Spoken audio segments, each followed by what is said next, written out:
Pagi, Pak. Prabowo Subianto, Indonesia's 8th president, inaugurated on October 20th, 2024, marks a significant shift following a decade under Joko Widodo's leadership.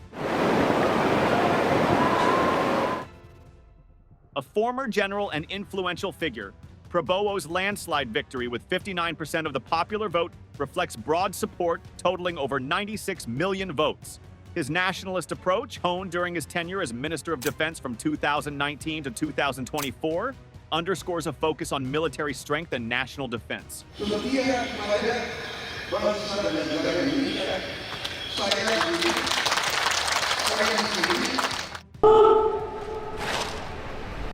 The change in leadership heralds expectations of a more assertive foreign policy stance, potentially entailing heightened defense spending and a stronger emphasis on national security in the context of escalating U.S.-China tensions.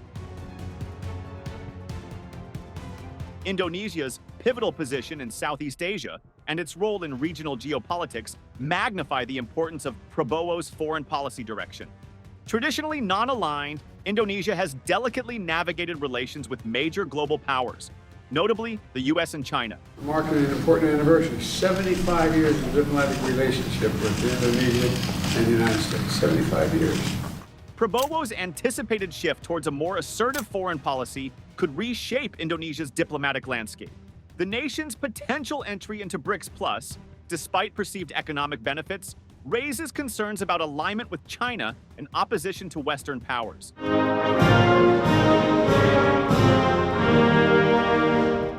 This move contrasts with Indonesia's historical non-alignment stance and risks complicating existing partnerships within platforms like the G20 and RCEP. Indonesia supports the global South, and we also urge all countries of the G20 to address the issue of conflict. We urge urgently immediate ceasefire in Ukraine and in Gaza.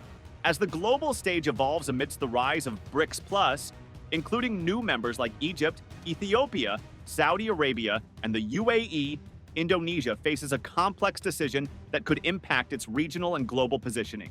Critical evaluation is crucial to ensure that Indonesia's partnerships and engagements align with its strategic aspirations and values, especially amidst the intricate dynamics of international relations. Since gaining independence in 1945, Indonesia has upheld a policy of non-alignment, seeking to maintain neutrality despite shifting global power dynamics. This approach took on a prominent role during the Cold War, when Indonesia became one of the founding members of the non-aligned movement. This movement was aimed at avoiding alignment with any major power blocs. A defining moment in Indonesia's non-aligned policy came with the 1955 Bandung Conference, which the country hosted. This conference laid the groundwork for NAM and stressed principles such as mutual respect for sovereignty, non-interference in internal affairs, and peaceful coexistence. This is the first intercontinental conference of colored peoples, so-called colored peoples, in the history of mankind. Indonesia's approach to foreign policy has varied significantly under different leaders, each adapting the country's stance to reflect both personal ideology and the demands of the international environment. Under President Sukarno, 1945 to 1967, Indonesia's foreign policy was confrontational, particularly towards Western powers. Sukarno promoted the concept of the new emerging forces as a coalition of newly independent states and revolutionary groups opposed to the old established forces, which represented Western imperial powers. Indonesia took an active stance in global forums, advocating for anti-colonial movements and pushing for a new world order led by developing nations. However, following a CIA-supported coup in 1965, President Suharto, 1967 to 1998, led a dramatic shift towards pro-Western alignment. Suharto strengthened ties with the United States and distanced Indonesia from China, especially in light of regional tensions. During this period, Indonesia became involved in several regional conflicts, including the controversial invasion of East Timor in 1975, marking a significant shift from Sukarno's more independent stance. Dominate East Timor for 500 years, and it has been proved already that colonialism doesn't serve anybody, doesn't serve any country. So we are quite ready for independence. More recently, President Joko Widodo, 2014 to 2024, adopted a free and active foreign policy, embodying a balance between Western and Asian alliances. Under Widodo, Indonesia strengthened economic ties with China while remaining engaged with traditional allies like the United States. Akan kehormatan bagi Indonesia untuk menjadi tuan rumah KTT G20. Prabowo, Subianto's foreign policy approach is a blend of nationalism and pragmatism aimed to increase Indonesia's sovereignty, security, and economic well-being through strategic alliances. The former general-turned-president is dedicated to enhance Indonesia's defense capabilities by modernizing its armed forces and defense expenditures. Central to Prabowo's vision is the preservation of Indonesia's non-aligned status, steering clear of over-reliance on any single global power bloc. His commitment to a free and active foreign policy strategy signifies Indonesia's quest for autonomy and influence. Prabowo has demonstrated a balanced diplomatic approach by actively engaging with both China and the United States. Noteworthy was his visit to Beijing in April 2024, where he met with Chinese President Xi Jinping and solidified ties through agreements totaling approximately $10 billion across various sectors like infrastructure, green energy, digital technology, and agriculture.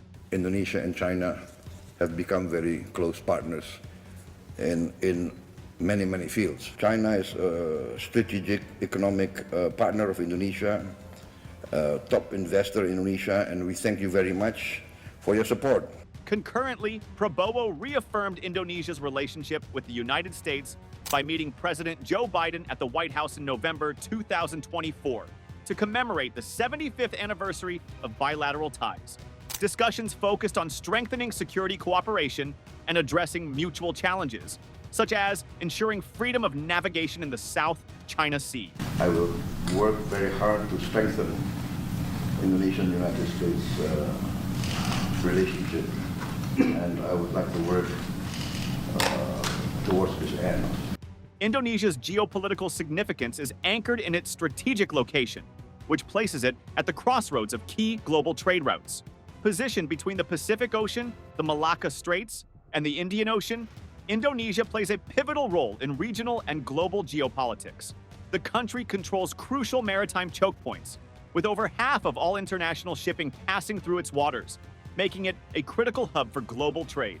As the largest archipelagic nation in the world, Indonesia's vast maritime territory not only grants it significant influence over regional security, but also enhances its role in maintaining economic stability throughout Southeast Asia. Moreover, as the only Southeast Asian member of the G20, Indonesia holds a prominent voice in global economic discussions. Economically, the nation is the largest in Southeast Asia, with a GDP of approximately $1.4 trillion, the world's 10th largest economy in terms of purchasing power parity. The country's economic growth has been driven by key sectors such as manufacturing, services, and natural resources, positioning it as a vital player in the regional and global economy. In the realm of defense, Indonesia has traditionally focused on addressing internal security threats, including separatism and terrorism. However, the rise of China's maritime assertiveness in the South China Sea has prompted a re-evaluation of Indonesia's defense strategy. Although Indonesia's defense budget is relatively modest, accounting for less than 1% of its GDP compared to Singapore's 3%, the country has made significant strides in modernizing its military. The government has invested in acquiring new military equipment and technology to enhance Indonesia's power projection capabilities, ensuring that it can effectively safeguard its territorial integrity and play an influential role in regional security matters. The economic partnership between China and Indonesia has grown substantially in recent years, highlighted by a trade volume of approximately $1.39 billion in 2023. This robust trade relationship is supported by a series of bilateral agreements. In 2022, Indonesia and China signed 5 key agreements focusing on economic, maritime, and trade collaboration. Notably, these agreements include the Jakarta Bandung, high-speed railway project, a significant infrastructure development, and the establishment of industrial zones such as the Morowali Industrial Park. Additionally, China pledged $21.7 billion in new investments in 2023, which span diverse sectors including e-commerce, industry, agriculture, fisheries, science, technology, and innovation. Indonesia's security ties with the United States are solidified through their comprehensive strategic partnership, which encompasses a wide range of cooperative efforts. This partnership includes collaboration on border security, counter-proliferation, cybersecurity, counterterrorism, maritime security, and humanitarian assistance. Also marks the first time that Indonesia has had cadets in all three of our military service academies, and this is something that you and I spoke about when we were last together. Additionally, aligning too closely with China could create geopolitical tensions, particularly with other regional powers and the United States, possibly complicating Indonesia's foreign policy and security strategy. Aligning with the United States offers several benefits for Indonesia, particularly in terms of advanced defense technology. Access to cutting-edge military equipment from the U.S. enhances Indonesia's ability to secure its maritime borders and address security threats. Economically, strong ties with the U.S. can open up new markets and investment opportunities for Indonesian businesses. However, there are also risks to this alignment. One potential downside is the political pressure that Indonesia may face in regional and global affairs, as the U.S. could exert influence over Indonesia's foreign policy choices. Additionally, Indonesia faces the challenge of balancing its relations with both China and the U.S., as aligning too closely with one power may risk alienating the other, making it difficult for Indonesia to navigate its geopolitical positioning in a region marked by intensifying rivalries.